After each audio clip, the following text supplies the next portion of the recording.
everybody, welcome to FoundFlix. On this Ending Explained, we will be looking at the new Netflix horror film The Ritual, where friends go on a hike in the woods finding themselves hunted by a deadly supernatural creature. This is another one that as soon as it hit Netflix, I got a ton of requests to explain, and I'm happy to oblige, as this movie was actually quite good unlike some of the other recent Netflix movies, with the monster design standing out in particular as quite cool and different. And while it does somewhat explain what the creature is, we'll be looking at the Jotunn more in depth, as well as explaining the ending. So let's dive into The Ritual. The opening of the film introduces us to college friends Robert, Phil, Dom, Hutch, and Luke, reuniting to set up a trip for the old pals to go on together. But they are having trouble settling on any kind of choice of where to go. After a night of drinking, the others are ready to head home, but not Luke, wanting to get more hammered and keep partying. We see that Luke is kind of the odd man out of the group, as after college all of the others have gone on to have families or successful careers, while Luke has kind of stalled in his life. At first, no one will join him in going to the store, but finally Robert reluctantly agrees to tag along. Inside, Luke peruses the shelves in search of sweet vodka, and then they notice a beaten employee on the ground,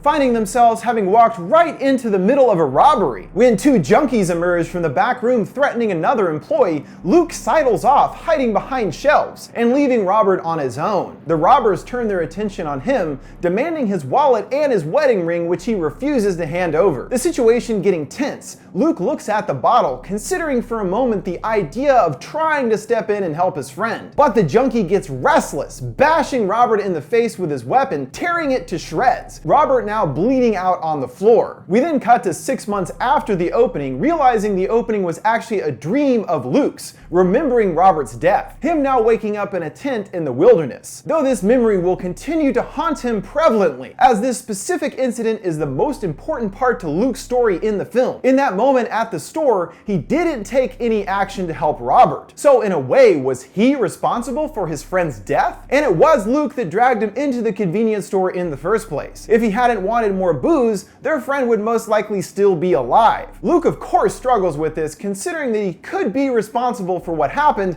by not helping. And his friends do their best to not hold him accountable, but it's not too long before their true feelings begin to come out. So we pick up 6 months after Robert's death, with the remaining 4 friends going forward with their holiday, now in remembrance of Robert, taking a long hike on the King's Trail in northern Sweden. They put together a vigil for Robert, passing around a flask, Dom saying bitterly that this shouldn't have happened. And after everyone takes a drink, Hutch pours out an extra long one for his fallen homie, emptying the entire flask, which just seems excessive. I get wanting to honor your friend, but no need to dump out the whole thing, Hutch. Their eventual destination is a remote lodge, and they now have 2 more days of hiking ahead of them. But their plans are quickly complicated when Dom trips on a rock, falling over and hurting his leg. There's no way Dom can hike the full rest of the way on his injury, but luckily Hutch has found a shortcut to the lodge on the map by going right through the dense forest below. Sure, why not, like he says. A little off-trail hiking sounds like it could be a blast, right? When they reach the edge of the forest, Dom is a little uneasy, but Hutch writes this off, asking, "What are you, scared of the forest?" Pfft, yeah, who's scared of a forest? Just some trees and shit, right? Except of course they should be absolutely terrified, since most of them won't ever be leaving this place. But at first everything seems totally fine, the lads snapping selfies and goofing around. After hiking for a while, they get hungry, each listing off what sounds like the most appealing to them. But they most likely quickly lose their appetite when coming across a gutted animal carcass hung up in a tree in a strange display. Well, that definitely doesn't look like a friendly kind of hello or anything, so the boys wisely keep moving, especially after noticing the carcass is still bleeding, indicating a fresh kill. And in order to get the animal that high in the tree, it would have to be pretty tall itself. They continue trekking into the night, now having to deal with a raging storm, and Luke spots some odd symbols carved into a tree. Nearby, there's a house which they decide to break into, needing to get out of the storm for the night. But as we see in a moment, this is once again a poor choice, lads. Luke is the last one in, hearing demonic noises whizzing by in the forest, but gets dragged inside by the others. The monster is right outside, and soon will be judging the guys that have unknowingly stumbled onto his land. The house isn't exactly the most hospitable on the inside, finding more carvings matching the symbols on the tree, but it's what's upstairs that is much more alarming. Phil, in search of firewood, finds a strange wooden figure with no head and antlers for hands, appearing to be an effigy of sorts to pray at. He shows the others, declaring that it must be witchcraft, and that it could be some kind of Nordic or pagan god. But the others do their best to laugh this off. I mean, how could that be possible? You're nuts, Phil. Later, the rain continues to pour and all the guys are asleep except for Luke, and during one of the flashes, the light eerily freezes mid-blink. Huge glaring light coming through the windows. He opens the front door, finding himself in the convenience store where Robert was killed, and instinctively goes to the shelf, retrieving the bottle of vodka, hearing noises all around him, and the shelf is pulled away, leaving him back out in the woods. Oddly, blood starts seeping through his shirt, seeing he out of nowhere has 4 holes in his chest. He runs back to the house, waking the others, finding them all having their own respective nightmares, with Phil potentially having the worst, found buck naked on his knees, worshipping at the feet of the wooden effigy. While we really only see Luke's nightmare, again tied back to that moment of inaction with Robert that haunts him, what was happening is each of the guys were being judged by the creature. This is why Luke is the only one to get marked. He was determined by the monster to have suffered real pain in his life, while the others have not. So he has been chosen and marked for the ritual. And what exactly that is, we will see later. And unfortunately for his bros, no one else received the mark, and thusly they will be offered up as a sacrifice. And based on what we learn later, their nightmares most likely all had to do with their gruesome deaths at the hands of the monster. Of course, the poor bastards are totally unaware of this, packing up and leaving the house, but are quickly stopped in their tracks, seeing carvings in all of the trees in front of them, and determining that it must be a warning. But rather than continuing southwest as Hutch said was the right way to go, Dom finds another random trail, and even though it's heading the wrong direction, decides that's the way he's going to go, declaring that a path leads to civilization. Yeah, sure, whatever you say, buddy. But for some reason, the others decide to follow Dom anyway, even though they have no idea where the trail will lead them. A bit later, he is reassured in his choice again when they come across little man-made structures sticking out of the ground. So there must be others living in the area, but that doesn't necessarily mean they want to meet them. When Dom's leg starts acting up, they take a break, and Luke heads up to a ridge nearby to scope out the area, but once up there, he finds there are only more ever-expanding trees, seemingly with no end or way out of the forest. This is also the monster's doing, able to bend the reality of the forest itself. And here Luke gets his first glimpse of it, a hand gripping on a tree nearby, which moves and groans between the trees. We don't really get a good look at it here, but it is definitely big. With the others, things come to a head when Luke shows him his chest wounds, but Dom says he most likely did that to himself and that they wouldn't even be here if it wasn't for him. This pisses Luke off, pushing Dom, and he gets even more antagonistic, wondering where this fight was with Rob. Luke's had it now, telling Dom he is no longer his friend, and Dom callously calls him a coward. Furious, Luke punches Dom, knocking him on his ass. It was only a matter of time until the real feelings over what happened to Robert would bubble to the surface, and I'm sure that Luke agrees with Dom to an extent. Again, his inaction is what is causing him so much pain about what happened, and that's why he gets so upset with Dom here too, because he is struggling with how his friend died,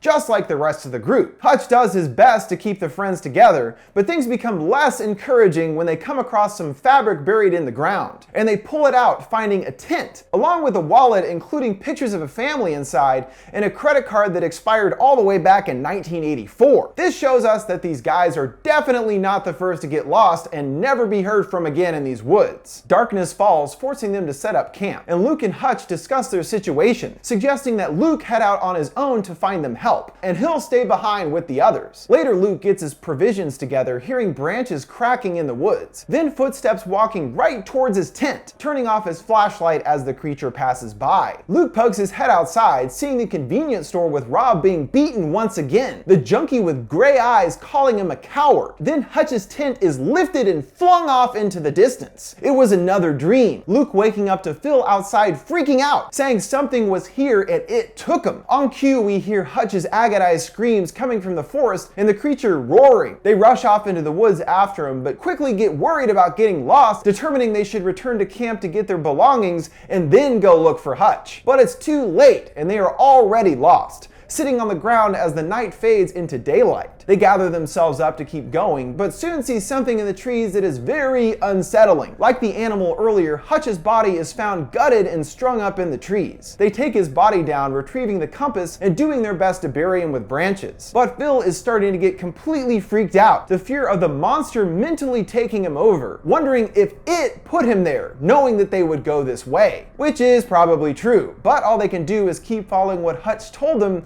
and continue southwest, and hope they eventually get out of these crazy woods. They stop at a river to get some water, and there find further evidence that there are other people in the woods with them, seeing footprints that lead down the riverbed. They wisely decide to not go that way and are forced upwards to more treacherous terrain. As they climb their way up, the monster subtly walks by, keeping a close eye on his victims, though still keeping a distance. After they struggle their way to the top, Luke goes ahead and sees that they actually appear to be getting closer to their destination. But come on, we know they're never really gonna make it there. He rejoins the others, finding Phil searching the trees, saying that he heard something. Out of nowhere, the monster attacks him, pulling him away as he screams horribly. Luke tries to run, stops short when he bangs his head on a tree, and the blinking light of the convenience store is there once again, Rob coming to on the ground, weakly telling Luke that he can't run. Then he's back to the woods, the creature still nearby. He spots Dom joining him at a tree, who is terrified, and Luke promises that he won't leave him. Nothing like impending death to bring two estranged friends back together. And on the count of 3, they run off, the creature still pursuing them, and they stop for some reason as they hear it walking all around them and find Phil hung up in the trees. The creature right behind them, they come to another house, breaking through the door, falling to the ground, catching their breath. Uh-oh, looks like they aren't alone, seeing a woman sitting at an ornate wood carving, and another person's feet appear right in front of Luke, kicking him unconscious. The two wake up tied to the wall in a room, hearing distorted roaring and voices that are getting louder and louder. Luke moves some dirt out of the way in the wall, able to see several people outside building something, but is interrupted by 2 people bursting into the room, followed by the elderly woman seen earlier. She looks at his chest wound, showing him that she has the same wound on her chest. The mark shows us, as mentioned earlier, that Luke has been chosen, just as the woman had been in the past, and like everyone else here. She then walks over to Dom, checking him over, not giving him any water, leaving the room while Luke shouts in protest. And since Dom doesn't bear the marking, that means that he wasn't chosen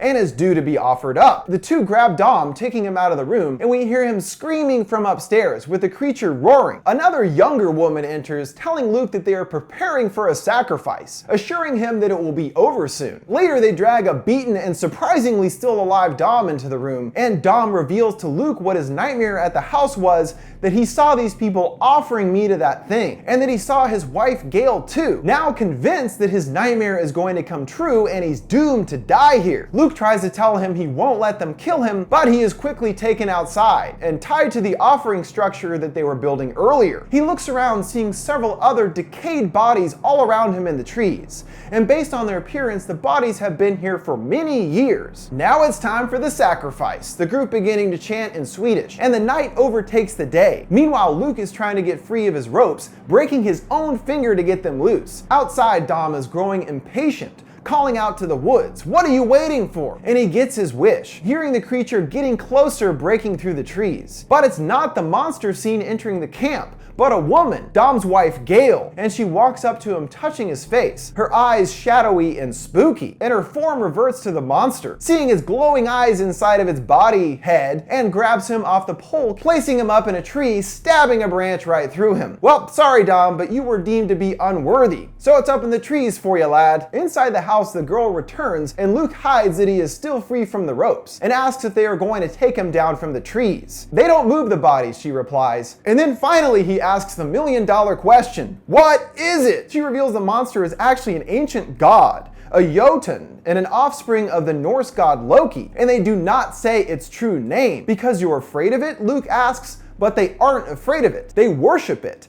as it keeps them here and allows them to live beyond natural life, with no more pain and no more death. "Your ritual begins tonight," she tells Luke, and that it is a privilege to worship, offering him the choice of kneeling before the god, or it will hang him from the trees. Tough choice. "Why me?" he asks. "Because his pain is great, as we've discussed many times with his grief over the Robert incident. And so the overall idea is in the deep wilderness of Sweden, where this mystical god has resided for thousands of years, is worshipped by a community of undying humans. So all these various people are travelers that have come to the forest over the years. And based on the attire seen of the various people in the religion, they appear to be pilgrim-aged, implying that these people seen are most likely several hundred years old. And now Luke, thanks to his pain, has the opportunity to join them. But he's not interested in joining these weirdos, still hoping to escape. The woman leaves, and Luke psychs himself up to make his escape, opening the door, hearing chanting and growling voices from outside. And finding a room stocked up with the belongings of various previous kills, he looks past, seeing everyone standing right outside. And the elderly lady enters the house, sending Luke upstairs, hearing the source of the weird voices from earlier, coming from the other side of the door. He takes a torch, entering the room, discovering it is full of decaying bodies,